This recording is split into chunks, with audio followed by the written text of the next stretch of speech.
you're now retired, but before retirement, what did you do? I trained as an industrial chemist and worked for a number of large companies. ICI, if anyone remembers them. ICI Australia became Orica some years ago. I started working after uni at ICI Australia and worked for Shell and Mobil and Amcor, packaging company, for many years. And then my last job was at RMIT, so that was something a bit different. Right. Not as an academic, I was in the professional staff, Okay. really running a laboratory which was being used by masters and PhD research students. Okay. And supporting them. Yeah. So a variety of things there.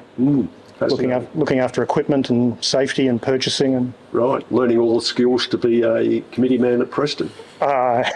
It was the School of Fashion and Textiles, and I know nothing about either of those. I did learn a bit, but.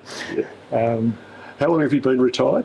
About be 5 years soon. Right. Yeah. Yeah. You don't look old enough to have retired. I didn't know there was a required age. For most of us, there is. I was 55 when I retired. Nice. So. Nice. Yeah. And since then, you've done a lot of travelling. Yeah, a bit of travelling. I have a part-time unpaid job on the committee at Preston Cricket Club. So. Let's talk about that. I first met Martin 4 years ago, and he was instrumental in setting up the 1860 Club, which has become very successful. He's been the strength behind the videos, repairing all of the mistakes that I make. So I can just imagine on a Monday morning when he receives a tape and looks at it and thinks, "My God, what's he done this time?" So he's able to repair things and make them good, ready for publication. You do so much on the administration in addition to the 1860 Club. Tell us about some of the roles that you're doing. I suppose one of the main things that seems to have fallen in my lap is a bit of the IT sort of stuff. So I put together the website that we had to redo after my cricket disappeared. It's a bit amateurish, but it works. I do a lot of the monitoring of emails and the like. And for some reason, Facebook and things like that seem to have fallen in my lap, even though I know very little about social media. Right. And I'm pretty keen to get rid of those if someone else wants to take them on. Okay. Frogbox? Frogbox, yes, the technical side there. The scoreboard has had to be changed. The introduction of Play HQ this year has taken a lot of time. Yeah, Penny, Gus and myself have been sitting in on training sessions and sorting all that out and, ironing out a few bugs. Yeah. But it seems I think we've got it under control. Yeah. And the 1860 Club, as you say, you made it sound like I was the driving force there, but of course the 1860 Club was your idea. So don't you be modest and try and give credit to other people. It's one thing having an idea, it's another thing actually being able to construct it. So, well, I think we all did that. A number of people did that. So yeah, that's been good. And it's I don't know. I'm probably doing too much at the moment. Yep. So it'd be nice to get a few more volunteers. It would, yeah. And we're looking into ways of doing that. So if anyone watching this is interested, you know how to get in touch. The honorarium is good. My pay was doubled last year. It was. All right, let's talk about what do you do outside of study and cricket, Daniel?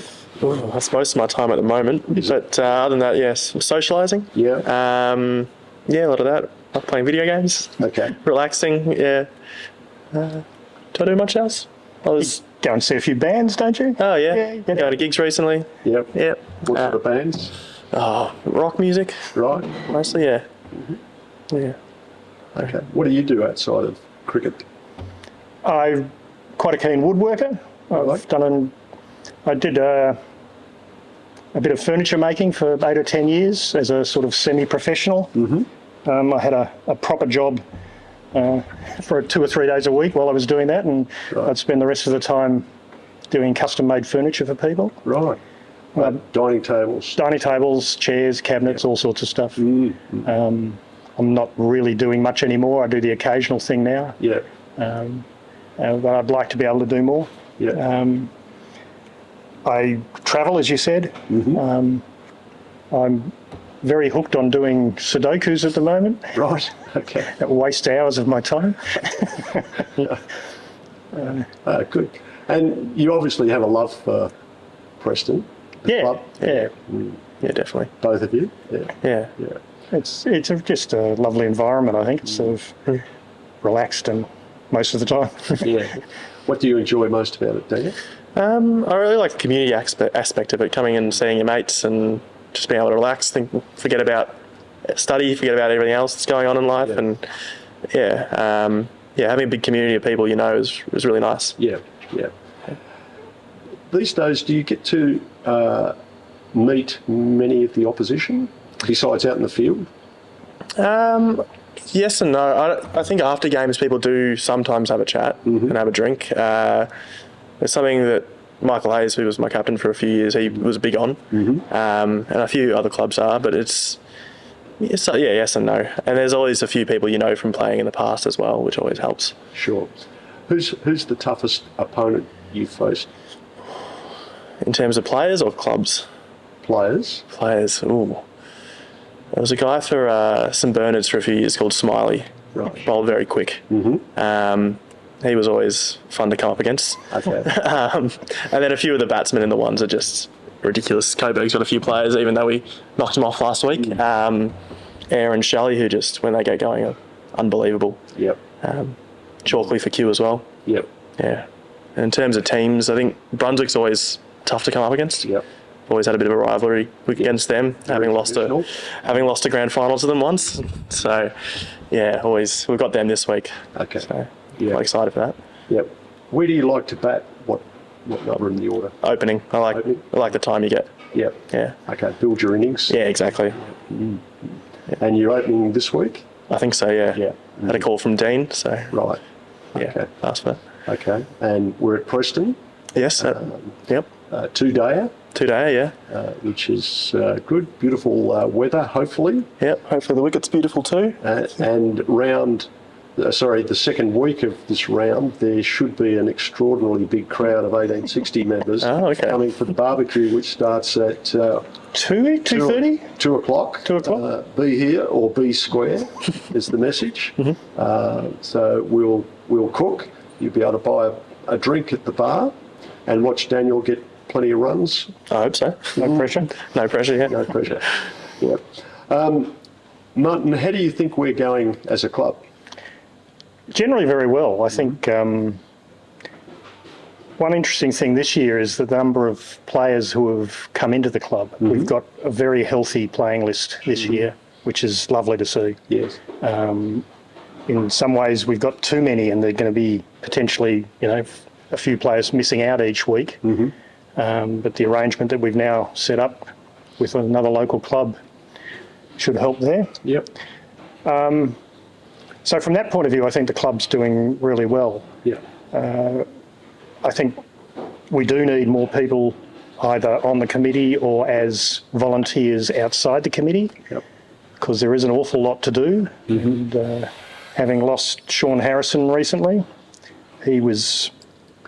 workhorse is not the right description. He was just heart and soul, and enormous roles to pick up from him. Yeah. And other players, other key people come and go. Alex Lewis has obviously moved on to another club. He did a lot around the club. Yeah. Michael Hayes as well has stepped back. Yeah. From his role on the committee. Yeah. And Penny. And Penny, of course, down has reduced her workload from the committee, but she's obviously still around doing plenly of things. So that's good. So we do need more people. So there's from that point of view, we could be healthier. Yep. But I think the numbers that we're getting and the result last week was fantastic. If that can continue, that'll only help with the feeling around the club. Yep. The fours looked like they were doing really well until the rain came down. Yep. up against Plenty Valley. Yep, should have won. Should have probably won it had it stayed dry. 1 for 18 off, 1 for 89 off 15, chasing 200 or thereabouts. Something like that, yeah. So there was some good performances on that day. There was. And you were down here for the ones. What was your impression, Daniel? I was very impressed by the ones. Yeah, the Shaquille, the new opener, he looked really good. Yep. Hit the ball really cleanly. Yeah, small collapse in the middle had me worried, but Darcy Hunter at the end Yep. bashing them around, got us to a good score and given the wicket, and they bowled just really well. Yeah.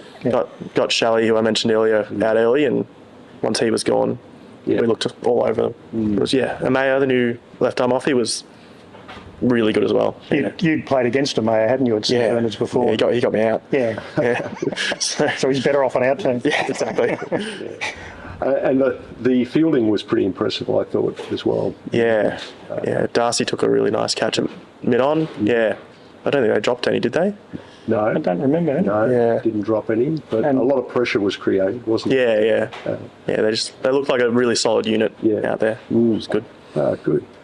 All right, well, we've covered, I suppose, a big area. I've probably missed out on a lot of things, but we can do that version 2 at another time. But thank you very much for coming down. Thanks, Lee. Thank you. Thank you very much, Daniel, for giving up your time studying. I know That's all right. it was hard to pull yourself away from the books. But Nice to have a little break.